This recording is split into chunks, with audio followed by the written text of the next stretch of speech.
इस कार्यक्रम के पुण्यार्चक हैं वंडर सीमेंट, फर्क नजर आएगा। ओम नमः सिद्धेभ्यः, ओम नमः सिद्धेभ्यः, ओम नमः सिद्धेभ्यः। नमः श्री वर्धमानाय निर्धूत कलिलात्मने सालोकानां त्रिलोकानां यद विद्या दर्पणायते। अहिंसा परमो धर्म की, महावीर भगवान की प्रातः स्मरणे परम पूजाचार्य गुरुवर श्री विद्यासागर मुनि महाराज की जय। बोलिए परम पूज्य 108 आचार्य भगवान श्री समय सागर जी महाराज की।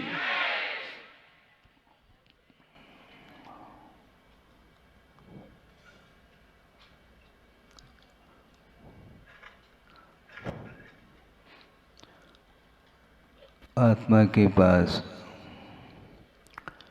जानने की, देखने की और संवेदन करने की क्षमता है, और इस आत्म तत्व अथवा जीव तत्व को छोड़ करके अन्य जितने भी पदार्थ हैं उनमें एक क्षमता नहीं है। वो जड़ है, उसमें चेतनता नहीं पाई जाती। और यह शरीर भी जड़ है, इसमें आत्म तत्व है। वो इससे बाहर निकल जाए तो फिर इसको रखने की इच्छा नहीं रहती किसी को भी। अंत्येष्टि के लिए ले जाते हैं और एक क्षण में यह शरीर राख राख हो जाता है। ये वस्तु का स्वरूप है। भगवान भी इसको रोक नहीं पाएंगे। हम और आपका जो शरीर है वह दिव्य नहीं है।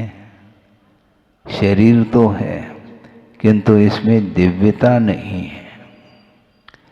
और जो स्वर्गीय सौधर्म इंद्र है उनका दिव्य शरीर है, सप्त धातु से रहित है।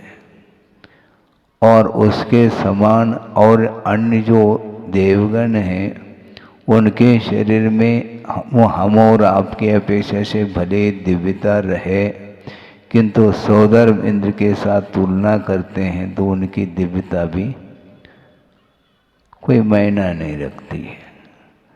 इसके बावजूद भी वह सौधर्म इंद्र प्रभु के चरणों में नतमस्तक हो रहा है। तो प्रभु के चरणों में नतमस्तक हो रहा है, इससे स्पष्ट है कि सौधर्म इंद्र के शरीर की दिव्यता के सामने प्रभु की जो शरीर की दिव्यता है वो अद्भुत है। समस्या एक और है, वह आपके सामने रख रहा हूं। तीर्थंकरों का शरीर असाधारण होता है, विशेषता को लेकर के रहता है। इसके बावजूद भी गृहस्थ अवस्था में जब वो रहते हैं उनकी आरती आप क्यों नहीं उतारते हैं? शरीर तो दिव्य है ना, शरीर चमक रहा है, दमक रहा है, आकर्षण का केंद्र बन चुका है इंद्र के लिए भी। लेकिन वह इंद्र भी वो शरीर को लेकर के वह आकर्षित हो रहा है, ये अलग विषय है। किंतु जब तक रत्नत्रय को अंगीकार नहीं करेंगे तब तक वो आराध्य नहीं कहला सकते।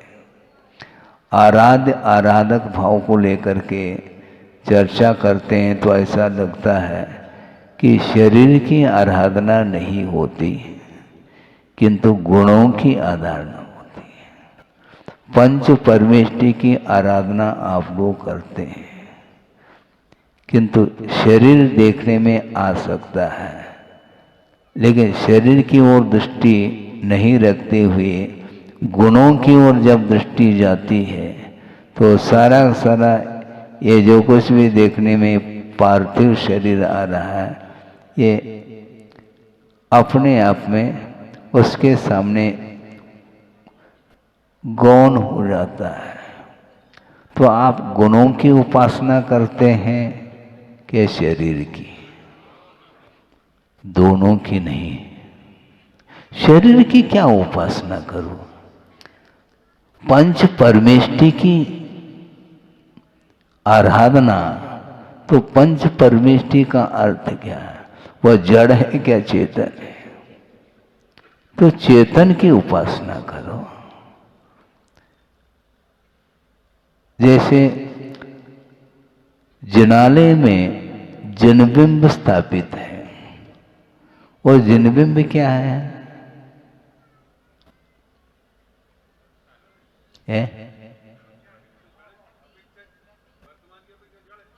जड़ ही है ना। अच्छा, हम ये पूछना चाहते हैं, उसका उत्तर देना, क्योंकि प्रवचन में कभी कभी इस प्रकार के प्रसंग रखने से अर्थ खुलता है। बहुत अच्छी प्रतिमा बनी है, किंतु अभी वह प्रतिष्ठित नहीं है। आप पूजा क्यों नहीं करते? अभी तो आप कह रहे हैं शरीर की पूजा।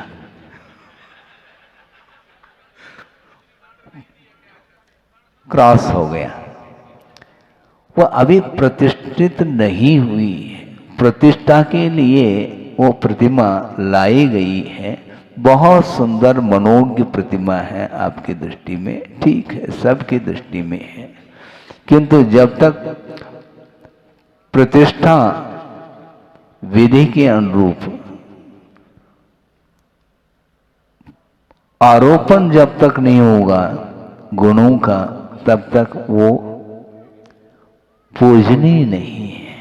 तो इसे स्पष्ट है, आपकी दृष्टि भी शरीर की ओर नहीं, गुणों की ओर है। तो इसलिए हम कहना चाहते थे, उस समय शरीर को भी आप शामिल कर रहे थे, शरीर को शामिल नहीं किया जा सकता।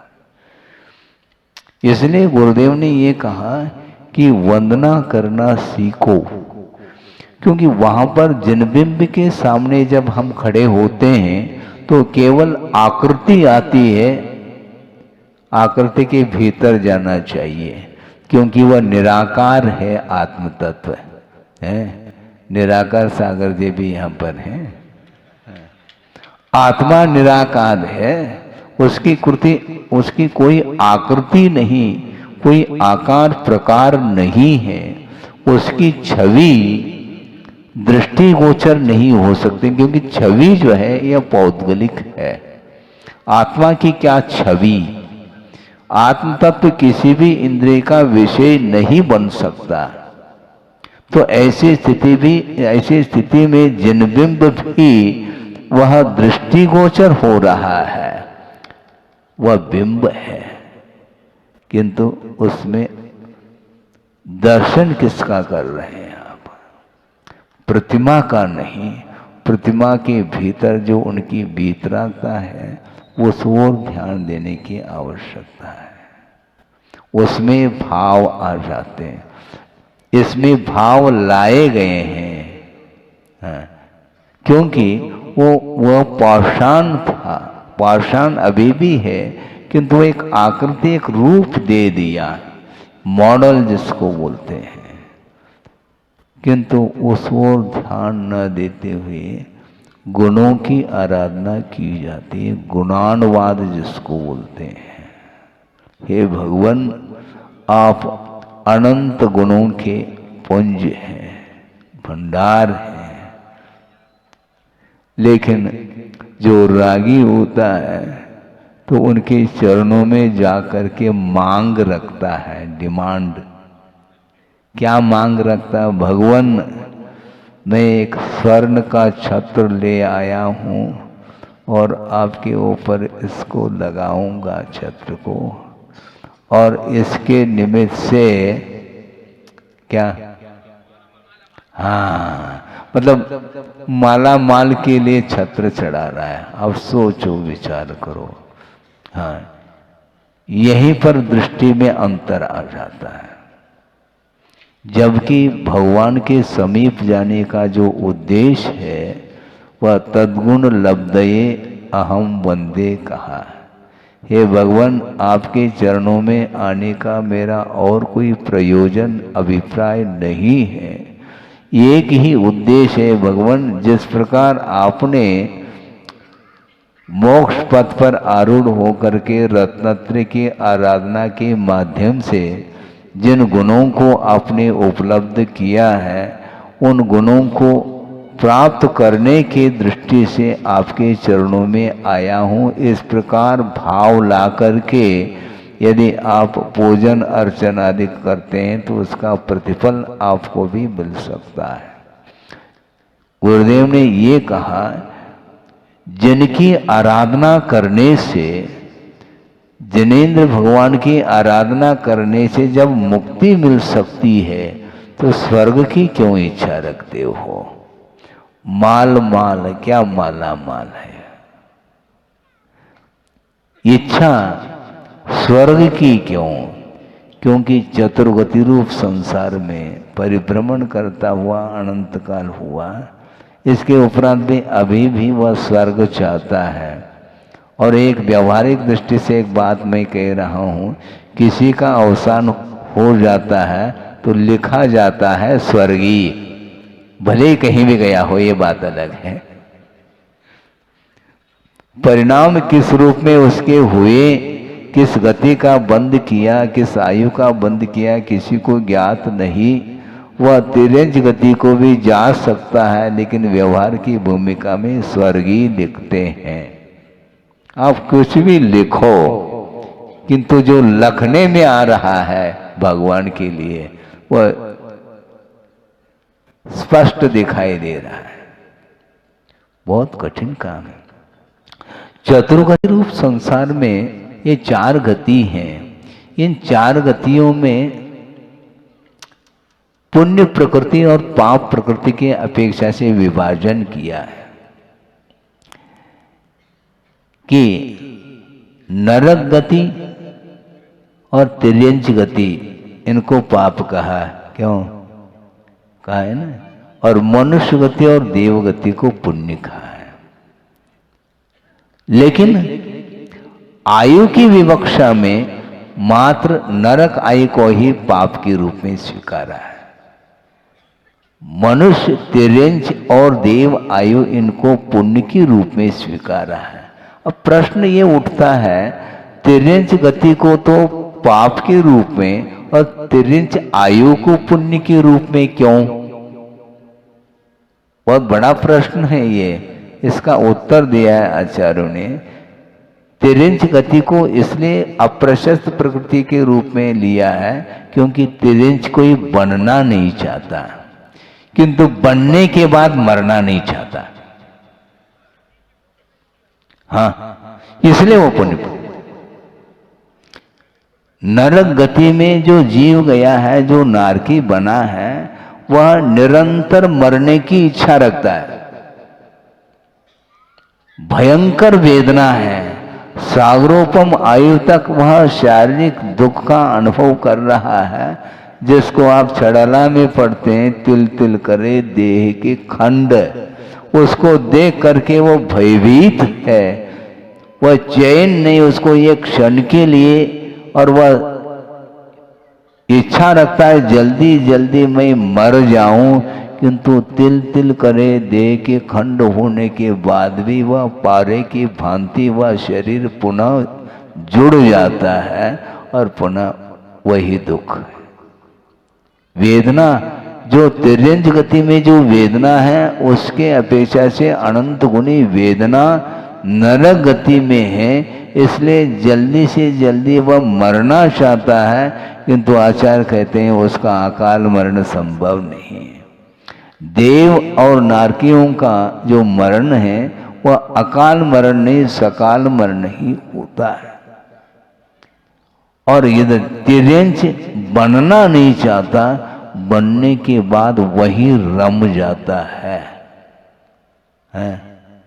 एक राजा जिन्होंने अपने जीवन के आदि से लेकर के अंत तक वैभव का उपभोग किया है और अवसान होने का समय आया है, और वह पूछ रहा है अपने भविष्य के विषय में, तो क्या पूछता है, भगवान अगली पर्याय हमें कौन सी मिलेगी, हमारा मरण कब होगा, क्या इसके बारे में तो अवधि ज्ञानी मुनि महाराज बोल रहे हैं 3 दिन के बाद तुम्हारी आयु समाप्त होगी और मरने के बाद कहाँ जाऊंगा। तो उन्होंने कहा मैं बताऊंगा तुम भयभीत हो जाओगे। भगवान बताना तो पड़ेगा। उन्होंने कहा बिल्कुल एग्जैक्ट 3 दिन बाद अवसान होगा, किंतु अवसान होने के बाद तुम्हारा जो जन्म होगा, तुम्हें जो पर्याय मिलेगी वह ऐसी निकृष्ट पर्याय मिलेगी। कहाँ पर है? हाँ, दुर्गंधित वस्तु है वो, उसका वह कीड़ा बन रहा है, तो अब उसको अच्छा नहीं लग रहा है। अच्छा लगे या बुरा लगे, कृत्य तो तुमने किया और पाप का फल भोगने के लिए तुम्हें वहां पर जाना पड़ेगा। अब वह परेशान है, बहुत टेंशन में आया है और बैठे बैठे ये सोच रहा है कि राजकुमार को बुलाया, देखो इस प्रकार जो है भविष्य हमारा जीवन इस रूप में आने वाला है सामने, इसलिए ऐसा करो, क्या मरण होगा 3 दिन बाद और मर करके जहाँ पर मैं उत्पन्न हो जाऊंगा उसको बता दिया कि दुर्गंधित जो पदार्थ है विष्ठा का कीड़ा हो जाऊंगा। ऐसा अवधि ज्ञानी मुनि महाराज ने कहा है और उनके वचन असत्य नहीं निकल सकते हैं। इसलिए जिस समय मैं उत्पन्न हो जाऊंगा उसी समय एक लठ लेकर के आ जाना और लठ से प्रहार कर देना। सुन रहे हैं आप? हाँ, वो कह रहा है। तो ठीक है, राजकुमार ने सोचा 3 दिन व्यतीत हुआ, जाकर के देखता है, बस एकांत क्षण भी नहीं लगा, उसमें से एक बड़ा कीड़ा आ गया, लठ लेकर के खड़ा है, जैसे मारने के लिए प्रहार करता है वह अंदर चला जाता है। बार बार प्रहार करने के उपरांत भी उस चपेट में नहीं आता, वो भीतर चला जाता है। तो वह सोचता है कि हो सकता है हमारे पिताजी का जीव ना हो, ये भी संभव है। जा करके पुनः मुनि महाराज को पूछता है, भगवान ये क्या बात है, आपकी वाणी तो बिल्कुल ठीक निकली कि 3 दिन के उपरांत अवसान तो हुआ और वह कीड़ा भी हुआ है, लेकिन वह लठ के लिए उन्होंने कहा था लठ से प्रहार कर देना, कि तो भीतर क्यों जाता है वो? ऐसा तो नहीं कि वह कोई दूसरा जीव हो, नहीं, तुम्हारे पिताजी का ही है, तो वह बचना क्यों चाहता है? तो ये कहा गया जहाँ पर जो उत्पन्न होता है उसको उसी में, हाँ, वही रम जाता है। आपके लिए वह दुर्गंधित पदार्थ है, किंतु उसके लिए वही इष्ट है। यो यत्र रमते तस्मात् अन्यत्र स न गच्छति कहते हैं। जो जहाँ पर रहता है रममान होता है तो वहाँ से वह छोड़ना नहीं चाहता, इसलिए तिर्यंच मरना नहीं चाहता, जाना कोई भी नहीं चाहता। हाँ, वहाँ पर रम जाता। इसको बोलते हैं विषय। पंचेंद्रिय के जो विषय हैं इसका ये तासीर है, ये प्रकृति, इसका स्वभाव यही है। एक ही वस्तु भिन्न भिन्न समय पर वह इष्टानिष्ट के रूप में प्रतीति में आती है। जो आपके लिए अभीष्ट है, अगले क्षण में वही अनिष्ट संभव है। ये कैसे महाराज? आपने भोजन कर लिया है और रुचिकर था, इसलिए थोड़ा अनुपात बढ़ा दिया, फिर अपच हो गया। अब अपच हो गया तो अब वह रुचेगा नहीं है, क्योंकि वह पचा नहीं, बचा है वो। पच नहीं, डाइजेस्ट नहीं हुआ, वो पचा नहीं है, बचा हुआ है। इसलिए अब खट्टी डकार आ रही है, बदबू आ रही है, और जब तक वह क्लीनिंग नहीं होगा तब तक उस पदार्थ को खाने की रुचि उसके अंदर जागृत नहीं होती है। ये विषय है ये। इसलिए कब से खाते पीते आए हैं? खाता खोल करके देखो, खाते हुए कितना समय व्यतीत हुआ। खाता अभी भी खाता ही चला जा रहा है। खाता खोल करके देखो कितना खाया है, टनों टन। हाँ, जीवन में मान लो किसी के 80-90 साल तक वो खाया है।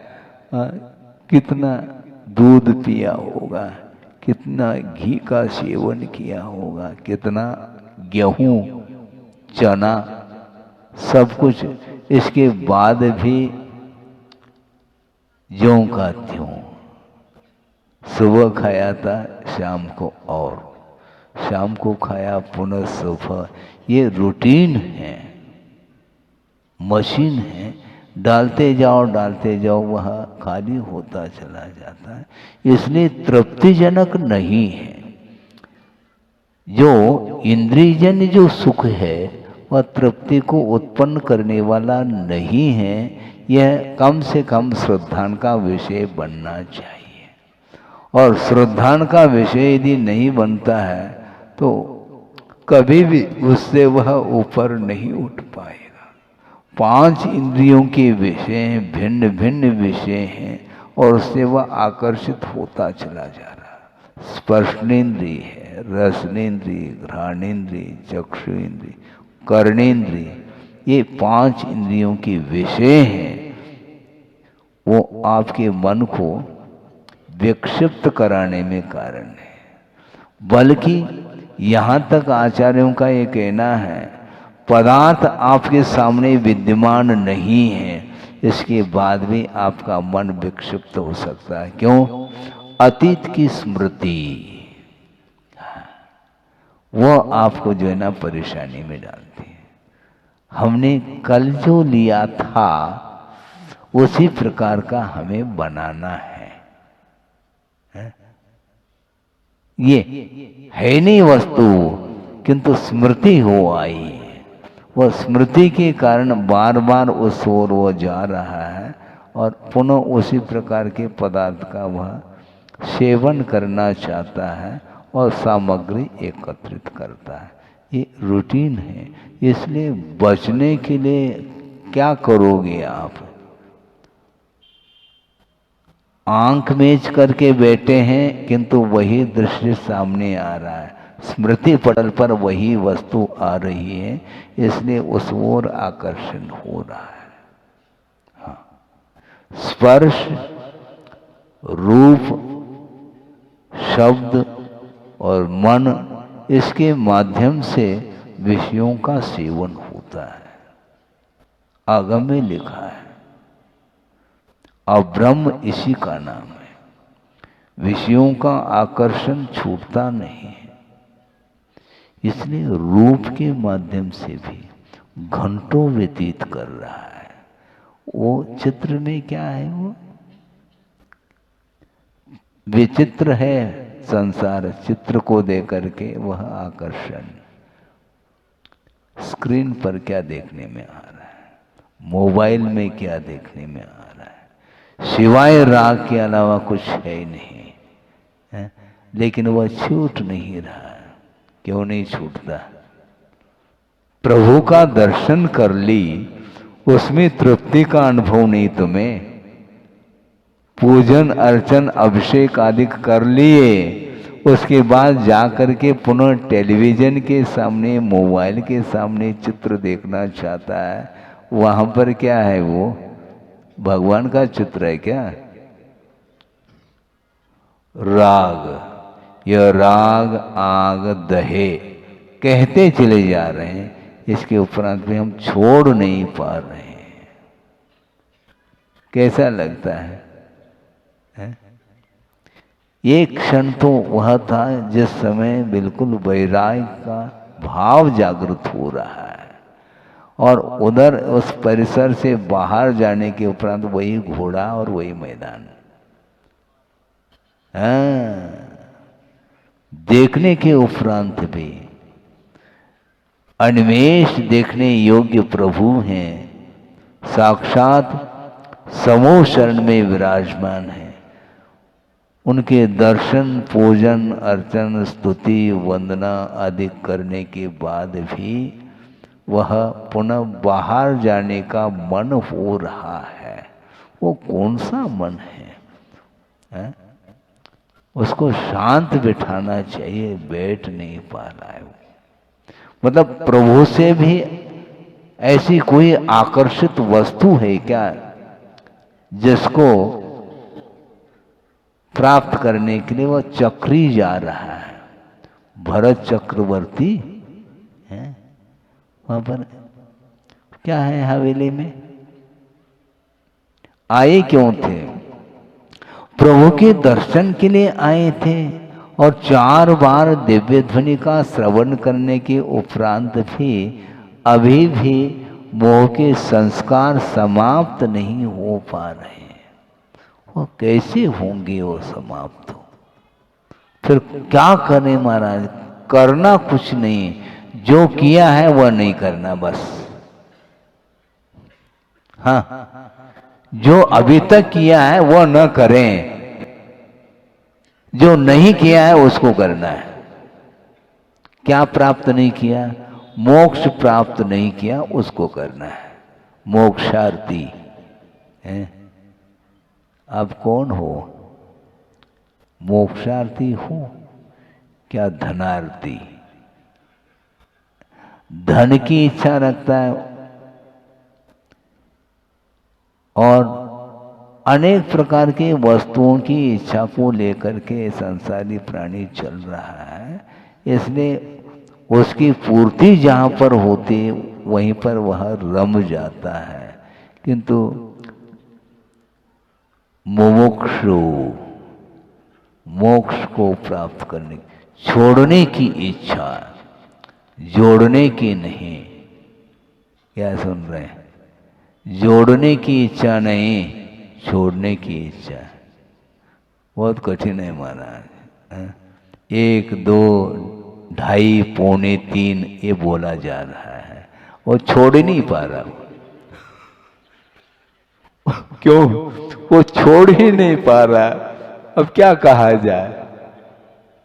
99 और बोल देता। अरे 99 का चक्कर है ये, और क्या है ये? वो अटैचमेंट, अर्थ के प्रति, धन के प्रति जो लगाव है वो छूटता नहीं। इसलिए क्षायिक सम्यक दृष्टि चक्री होने के उपरांत भी उसी भव से उनको मोक्ष प्राप्त होना है। मोक्ष की उपलब्धि होगी उसको, यह भी ज्ञान में है, अवधि ज्ञान भी है, सब कुछ है। लेकिन वर्तमान में जो कुछ भी विषय उपलब्ध हो रहे हैं उससे वो ऊपर उठना नहीं चाहता।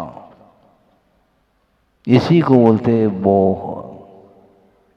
मोह महामद पियो अनादि बोल रहे हैं सब। हाँ। वो पंक्ति रटी हुई है, बोलते चले जा रहे हैं और करना वही है। कब छोड़ पाएंगे? और 1 नहीं 2 नहीं 3 दिन नहीं, अनंत काल व्यतीत हुआ। 1 भव 2 भव नहीं, अनंत भव निकल गए। रिलेशन याद है तुम्हें? कोई याद नहीं। ये हमारे पिताजी और ये दादाजी, बस हो गया काम, यहीं तक है। ज़्यादा ज़्यादा और कोई भी एक पीढ़ी हो सकती है, उसके बाद कोई न पीढ़ी है न सीढ़ी है, कुछ है ही नहीं। क्या संबंध है? जिनके साथ संबंध था वह संबंध छूट जाता है। जिस व्यक्ति के साथ आपका अतीत का जो संबंध था वह मित्र के रूप में था, किंतु वर्तमान में वह शत्रु के रूप में संबंध हो रहा है। ये होता है, परिणाम नहीं इस प्रकार होता है। बल्कि यहाँ तक आगम में विषय आता है कि हमेशा वैर के कारण ही फलता हो कर्म, ऐसा नियम नहीं। बिना वैर के भी कर्म संचित होता है। वो कैसा महाराज? दो व्यक्ति हैं, मान लो कोई भी, समझाने के लिए कहा जा रहा, और ये आगम के रूप में घटित हो जाता है। दो व्यक्ति है जो परस्पर में घनिष्ठ संबंध है, मित्रता के साथ, स्नेह के साथ जीवन व्यतीत हुआ, और अत्यधिक आसक्ति होने के फलस्वरूप उन दोनों का जब अवसान होता है, दोनों अधोगति के पात्र होते हैं, और वहां पर जा करके परस्पर में वैर, मार काट। अरे इतना स्नेह था, वहां जा करके स्नेह समाप्त क्यों हुआ? वहां का वह वातावरण ही इस प्रकार का है। भव संबंधे न, ऐसा का वह पर्याय का ही ऐसा संबंध है, तो वहां पर वह शांत बैठ ही नहीं सकता। एक कुत्ता है, बहुत शांत बैठा है वो, लेकिन दूसरे कुत्ते को देखते ही पता नहीं क्या हो जाता है। तो ऐसा ही होता है वो, इसको बोलते भव संबंधे न। वह क्षेत्र का एक वातावरण का ऐसा प्रभाव है, वो नहीं चाहते हुए भी अच्छी विक्रिया बनाना भी चाहे तब भी वह बुरी विक्रिया ही होती चली जाती है। वातावरण है वो, ऐसा ही होता है। शत्रु को देखते ही माइंड गर्म हो जाता है, पारा चढ़ जाता है। इसको बोलते हैं निमित्त नैमित्तिक संबंध। तो इसीलिए कि स्नेह भी भयानक है। क्रोध, मान, माया और लोभ, ये चार कषाय है। लेकिन प्रायः महाराज इनको कुछ समझा दो, बहुत क्रोध करता है। अच्छा, लोभ ठीक है, मतलब क्रोध करना इन्हें ये ठीक नहीं, मतलब कषाय एक ही है क्या? क्रोध भी कषाय है, बल्कि क्रोध से मान और भयानक है, और उससे भी माया, और सबसे ज्यादा लोभ है। हाँ, लेकिन लोभ को वो अच्छा मानता है। जो व्यापारी है उसको कभी क्रोध नहीं आता। मतलब क्रोध के ऊपर विजय प्राप्त कर ली क्या उसने? नहीं, क्रोध इसलिए नहीं कर रहा, मैं यदि क्रोध कर लूं तो एक भी ग्राहक नहीं आ पाएगा, दुकान कैसी चलेगी हमारी। तो इसलिए क्रोध नहीं कर रहा है, किंतु लोभ निरंतर पल रहा है। इतना लोभ है कि लड़का आया है, पिताजी हाँ आपके लिए टिफिन लाया हूँ, भोजन का समय हो गया, रखो, अभी तो ग्राहक का ताता, हाँ ग्राहक के ऊपर ग्राहक आ रहे हैं, अभी भूख तो खत्म। उन्हें हमें ऐसा लगता है कि हमने खा लिया, ऐसा महसूस हो रहा है। वो आनंद, भूखा है, पेट खाली है, ओम कोठा, इसके बाद भी उसको परवाह नहीं, क्योंकि और की जो भूख लगी है उसकी आपूर्ति के लिए लगा हुआ है। इसलिए लोभ का संवरण होना बहुत कठिन है। क्रोध तो बहुत जल्दी शांत हो सकता है। और दूसरी बात यह सिद्धांत से सोचते हैं तो एकदम क्लियर कट है कि क्रोध जो आता है वह बिना लोभ के नहीं। हाँ, जिस व्यक्ति के अंदर किसी वस्तु के प्रति रत्ती भर भी लोभ नहीं है तो किसके ऊपर क्रोध करेगा वो? कोई वस्तु है वह आपकी है, कोई उठाता है तो क्रोध। यदि उस वस्तु के प्रति कोई आपका अटैचमेंट नहीं है तो काय को क्रोध करेंगे? आपकी वस्तु है, दूसरा उठा ले तो आपको प्रतिकार का भाव आता है। और उस वस्तु के प्रति आपका कोई स्वामित्व नहीं है तो क्रोध नहीं आएगा। राम है, सीता का हरण हुआ, राम युद्ध के लिए खड़ा है। क्यों?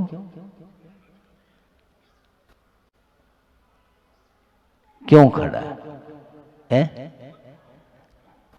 स्वामित्व है ना। और दूसरे का कुछ भी हो जाए तो उसमें कहीं कुछ नहीं। जहां अपनत्व है तो वहां पर यदि मान लो व्यवधान उपस्थित होता है तो उसका तत्काल प्रतिकार करने का भाव आता है। इसलिए लोभ ठीक नहीं। क्रोध है, मान है, माया है, लोभ है, ये चारों शत्रु हैं। और इसका हम महाराज, ये आपका ही लड़का है, इसको समझाओ। हाँ ठीक है, रख लो, आप चले जाओ। आपने कह दिया आपका लड़का है तो वे उठा क्यों रहे हो? महाराज ये व्यवहार की भाषा है महाराज, यही तो समझ में आता है। उसको समझाओ महाराज, भैया समझाओ ना। यदि हम समझाएं वो क्रोध उसका वहीं पर दूर हो जाएगा तो इधर आएगा कैसा? फिर वो घर में ही कषाय समाप्त हो जाए तो फिर मोक्ष मार्ग पर आरूढ़ होने की आवश्यकता क्या है? इसलिए आचार्य कहते हैं राग द्वेष की निवृत्ति के लिए चारित्र को अंगीकार किया जाता है।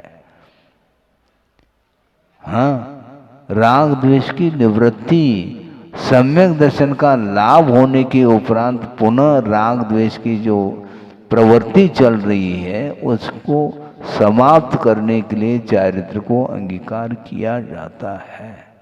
इसलिए आप अपनी भूमिका में रह करके जितना बन सको उतना आप चारित्र का पालन करो। महावृत्ति नहीं हो सकते, कोई बाधा नहीं, किंतु अनुवृत्ति, हाँ, अनुवृत्ति का अर्थ क्या होता है? वह महावृत्ति का अनुचर है। वो महावृत्ति के पीछे पीछे चलता है। हाँ, आगे जा करके वह अपने जीवन में महावृत्ति बनने का भाव भी रखता है। क्षमता नहीं होने के कारण अपने शक्ति के अनुरूप वह कर रहा है और करना चाहिए। हाँ, हमसे नहीं बनता महाराज, क्या नहीं बनता आपसे? आप सब बनता है महाराज। उठने बैठने की क्षमता नहीं है, कमर है, झुकता नहीं है, झुक जाए तो सीधा नहीं कर पाते। अच्छा, हम सीधा कर देंगे, कैसे कर देंगे? हाँ, वो वृद्ध भी क्यों न हो, कमर टेढ़ी है, उठने बैठने की क्षमता नहीं कह रहा है वो। और मान लो सड़क से जा रहा है और मान लो हरा हरा 100 का नोट यदि मान लो, हाँ, आराम से तो वो अभी तो कमर सीधी नहीं हो रही थी, झुक नहीं रहे थे, उठाना बिठाना पड़ रहा था और सेल्फ ही सब काम कर लिया उसने। अब वो सोचो विचार करो, ये कहाँ से क्षमता आ गई। कहना अलग वस्तु, किंतु विषय कहते ही बस पैरालिसिस भी ठीक हो जाता है। हाँ, जान आ जाती है। हाँ, हाथ महाराज हाथ उठता ही नहीं है। हाँ, ग्रहण कैसा किया उसको। तो विषय की ओर दृष्टि जाती है तो शक्ति पता नहीं न जाने कहां से आ जाती है। हाँ। और स्वाध्याय करो, कुछ दिखात नहीं महाराज। अच्छा, और न्यूज़पेपर पढ़ रहा है, बताओ वो देखने में आ रहा है आपको, और जिनवानी दिखात नहीं है, कुछ सुनने में नहीं आता। अच्छा, और मोबाइल की बात पकड़ लेता है। बारीकी से जो आवाज आ रही है उसको भी वह पकड़ लेता है, यानी मतलब की बात को तो वह पकड़ लेता है, और धार्मिक जो विषय है वो उसके प्रति रुचि नहीं है। इसलिए जो जहाँ पर जाता है वो वहीं पर रम जाता है। इस अपेक्षा से ही तिर्यंच आयु को प्रशस्त प्रकृति में लिया है। इसलिए अनंत काल हो चुका है, इस ओनली रिपीटेशन, पुनरावृत्ति हो रही है, ज्यादा कुछ नहीं है। बार बार भिन्न भिन्न भिन्न भिन्न समय पर भिन्न भिन्न पर्यायों को धारण कर लेता है और पुनः अवसान हो जाता है, पुनः जन्म लेता है। ये परंपरा टूट नहीं रही है। मोह की परंपरा को तोड़ने के लिए ही ये साधन है, देव शास्त्र और गुरु। सोचो विचार करो, आप संगी हैं क्या असंगी? संगी है ना, सैनी हैं आप, लेकिन अभी भी नसीनी पर चढ़ रहे हैं आप। सैनी है, और जो सैनी नहीं वह असैनी है। लेकिन क्या अभी नसीनी पर चढ़ना चाहो? मन का उपयोग करो।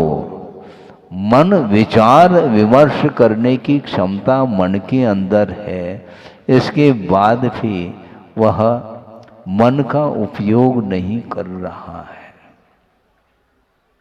सदुपयोग नहीं करता। और मन का यदि दुरुपयोग कर लेगा तो पता नहीं कितने काल के लिए वह उसको मन नहीं मिलेगा फिर। हाँ, सागरोपम आयु तक बोले आप आगम पढ़ो तो आपको चकरा जाएंगे। आप अनंत काल असंख्यात पुद्गल परावर्तन तक वह असंगी से असंगी असंगी असंगी चला जा रहा है। ऐसा क्यों? क्योंकि उसने मन का दुरुपयोग किया है। हाँ, मन का दुरुपयोग कैसा होता है? और कुछ नहीं होता, मन के माध्यम से अच्छे उच्च विचार आना चाहिए, वो नहीं है तो दुरुपयोग हो रहा है। दुरुपयोग क्यों करते हो? जो सामग्री मिली है उसका उपयोग धार्मिक क्षेत्र में करो। आंखें मिली है, प्रभु का दर्शन करो। वो तो बड़ी मुश्किल से एक बार कर लेता है, बार बार कहने से, अथवा हाँ लोकाचार। बहुत अच्छा अच्छे शब्द का प्रयोग किया आपने। को का कहे, हाँ ये है, क्योंकि वही अड़ोस पड़ोस के लोग जा रहे हैं और हम भी यहीं पर उड़ के आमने सामने दिखते हैं दिन भर। वो क्या कहेंगे देखो, इसलिए करो तो केवल दूसरे की वजह से थोड़ी करना है। प्राय करके ये प्रलोभन के वशभूत होकर के अथवा भयभीत होकर के धार्मिक क्रियाओं को करता है।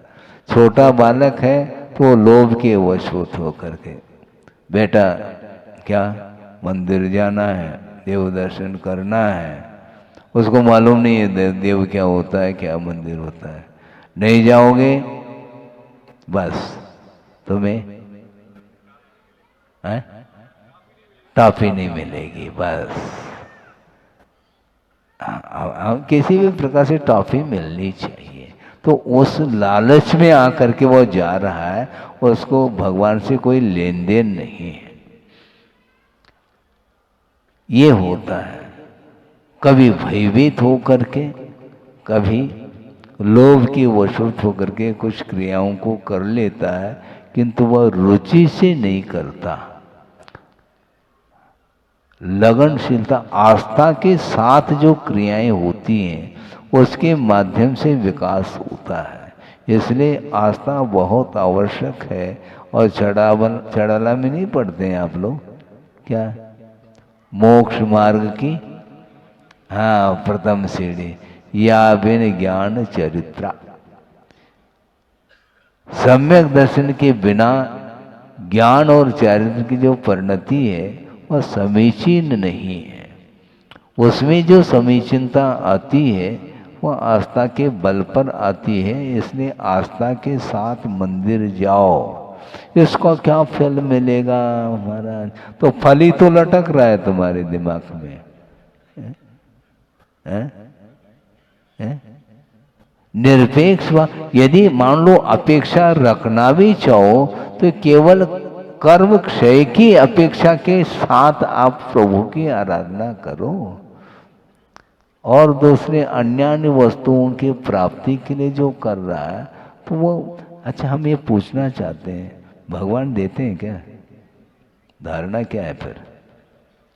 नहीं महाराज भगवान देते हैं, अच्छी बात है, भगवान के पास जाओ, फिर भोजनशाला में नहीं जाना, किचन में नहीं। क्या आवश्यकता है? रसोई नहीं बनाना है, भगवान देते हैं, खड़े हो जाओ भगवान के सामने। भगवान नहीं देते, भगवान की आराधना करने से पुण्य का संचय होता है, उसके माध्यम से वस्तु मिलती है, भोग सामग्री मिलती है। कभी भी विपरीत धारणा नहीं बनानी चाहिए। भोग भूमि में कल्पवृक्ष होते हैं, कल्पवृक्ष के सामने इच्छित वस्तु प्राप्त हो जाती है, तो उसी प्रकार भगवान भी कल्पवृक्ष के समान है महाराज। हाँ ये ठीक है, एक विवक्षा से कह सकते हैं आप, क्योंकि जो कुछ भी पुण्य संचित होगा वह प्रभु की आराधना से होगा।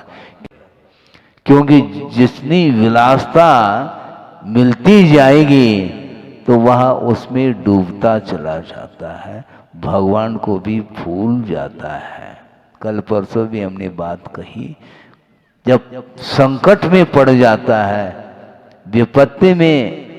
विपत्ति आकर के घिर जाती है, तो उस समय वह भगवान को याद करता है, किंतु जब पूरी तरह से अनुकूलता है तो उसमें वह डूब जाता है, भगवान को याद नहीं करता। इसलिए अपने ही परिणाम उत्थान के लिए भी कारण है, तो अपने ही जो परिणाम है पतन के लिए भी कारण है। इस प्रकार उसकी बात को सुन करके हमें लगा कि वास्तव में वो बहुत निकट भव्य जैसा लग रहा है, कि वह विषय को नहीं चाह रहा है। कि इसको बोलते हैं कितनी बार प्राप्त किया, इसके उपरांत भी अभी भी उससे आकर्षण उसका छूट नहीं रहा है, छूटना चाहिए। जिस प्रकार आप पूजन करने के लिए बैठे मान लो, तो उसमें फिर भी आकुलता हो सकती है,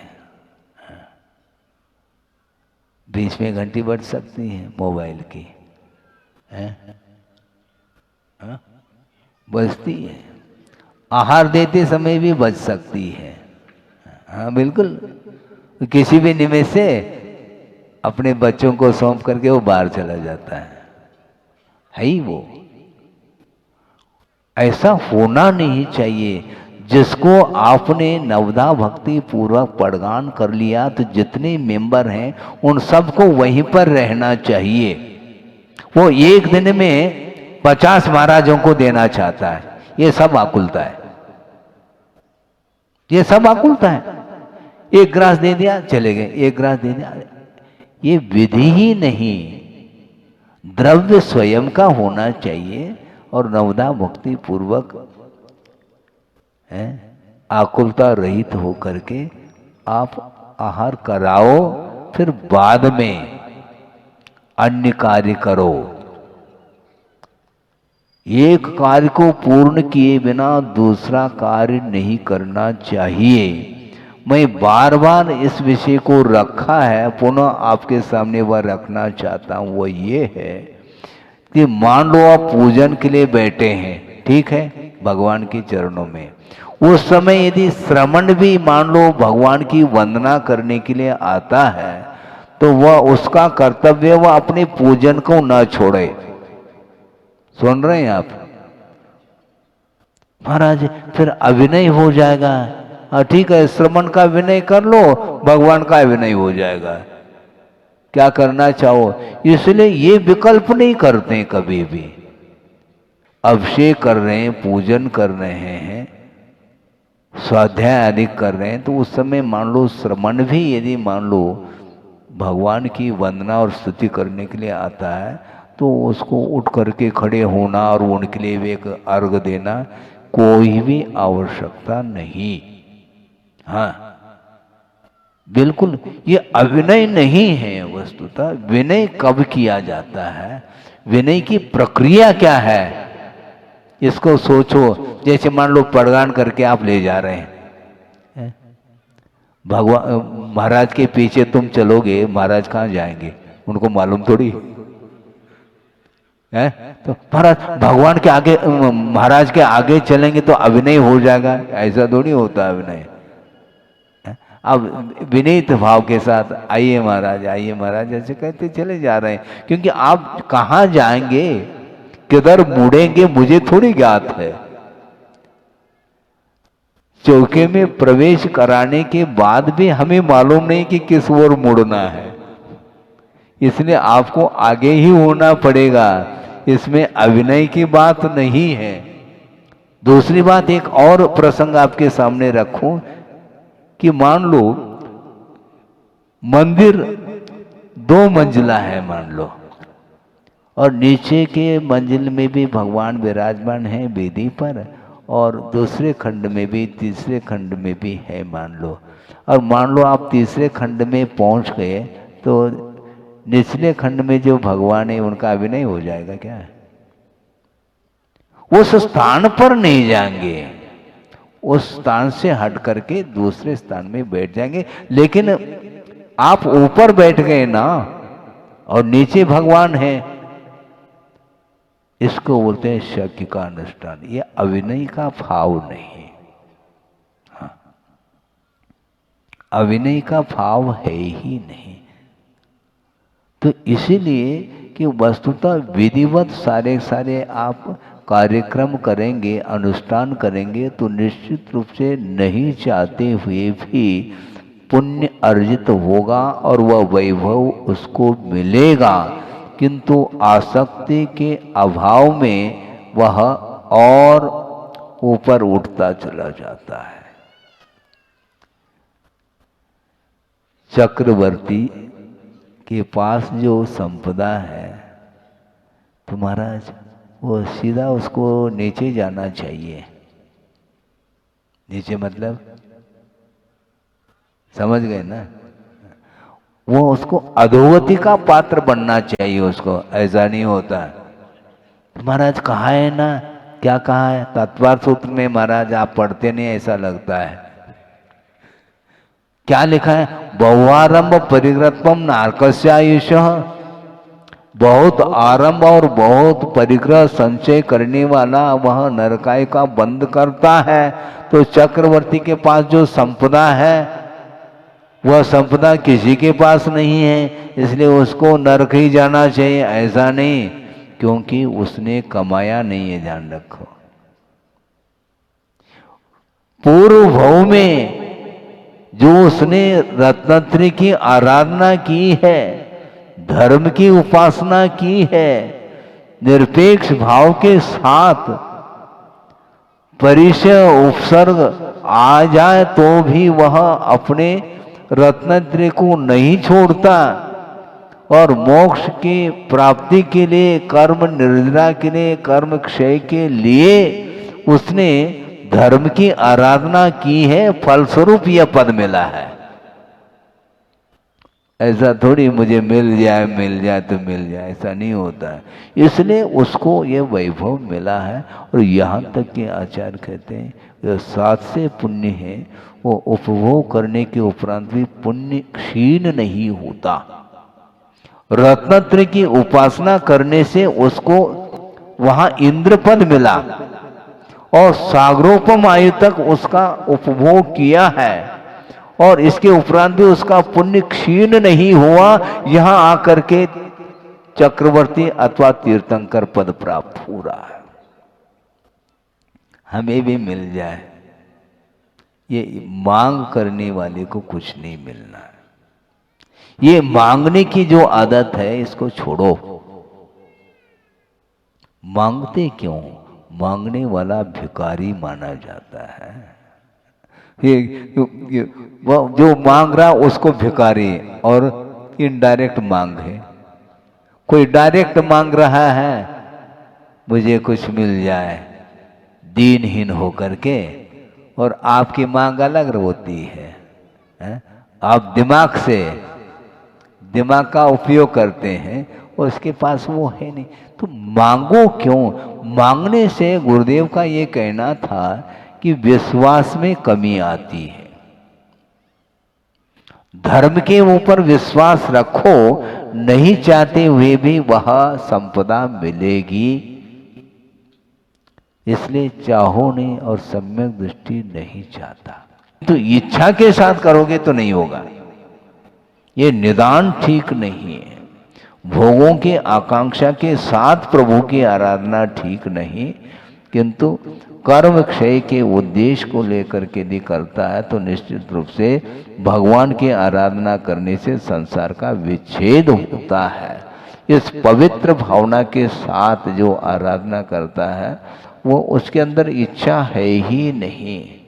हाँ, मुझे नहीं चाहिए। एक बहुत अच्छा प्रसंग आपके सामने 2 मिनट में रख रहा हूँ।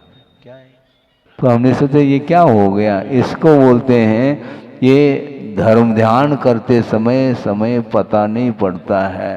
इसलिए हम इतना ही कहना चाहते हैं, आप ताली बजाओ या नहीं बजाओ, कि वस्तुतः परिणामों को पवित्र बनाने के लिए सब कुछ साधन सामग्री है। इसलिए देवगुरु शास्त्र को छोड़ करके अन्य वस्तुओं से आकर्षित नहीं होना चाहिए। इतना ही प्रवचन का सार है। अहिंसा परमो धर्म की जय। बोधि समाधि परिणाम शुद्धि स्वात्मोपलब्धि शिवसो की सिद्धि चिंतामणिम चिंतित वस्तुदाने त्वामंद मानस्य ममास्तु देव। परम पूजा आचार्य गुरुवर श्री विद्यासागर जी महाराज की। इस कार्यक्रम के पुण्यार्चक थे वंडर सीमेंट।